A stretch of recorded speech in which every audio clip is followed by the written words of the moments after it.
வணக்கம். இன்றைக்கி நம்ம தேன் அறுவடை பற்றி பார்க்க போகிறோம். இங்கே இருக்கிற தேன் எல்லாம் இந்த ஒரு பெட்டியில் எடுத்தது தான். இந்த ஒரு பெட்டியில் இவ்வளோ தேனான்னு பார்க்கக்குள்ள நம்ப முடியாது, என்னாலையும் நம்ப முடியல. பட் ஆனால் இந்த பெட்டிக்கில் ஒரு சூப்பர் சேம்பர், அதுக்கு மேலே ஒரு ப்ரூட் சேம்பரும் வச்சுருக்கு. அது ஃபில்லாகி அது மேலே இருக்கிற மூடியிலும் ஃபில் ஆகியிருந்தது. கிட்டத்தட்ட ஒரு 4 கிலோவுக்கு மேலே கிடச்சிருந்தது. முந்திரி தோட்டத்தில் வச்சுருந்தது.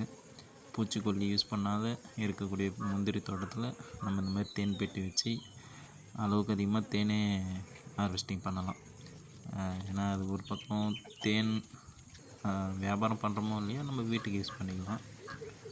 அது இன்னொரு பக்கம் பூச்சிக்கொல்லி யூஸ் பண்ணாத முந்திரியும் கிடைக்கும்.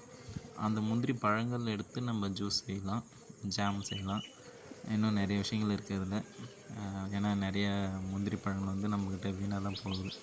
அதனால் இந்த வருஷம் முந்திரி தோப்பில் தேனி பெட்டி வச்சோம். நினச்சதை விட ரொம்ப அதிகமாக கிடச்சிருக்கு.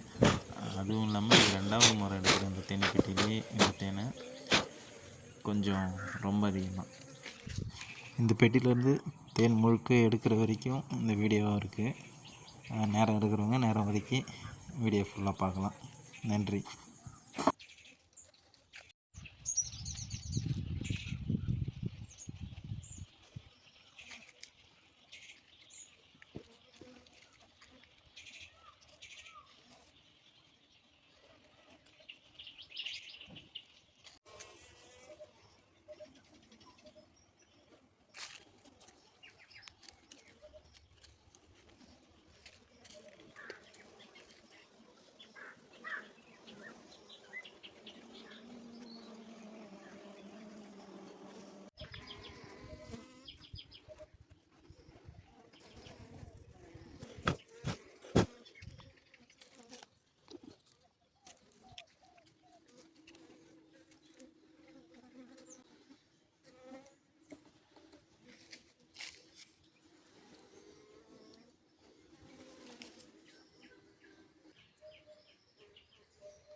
ஆஃபீஸ்க்கு போகிறேன். அந்த பாஸ்போர்ட்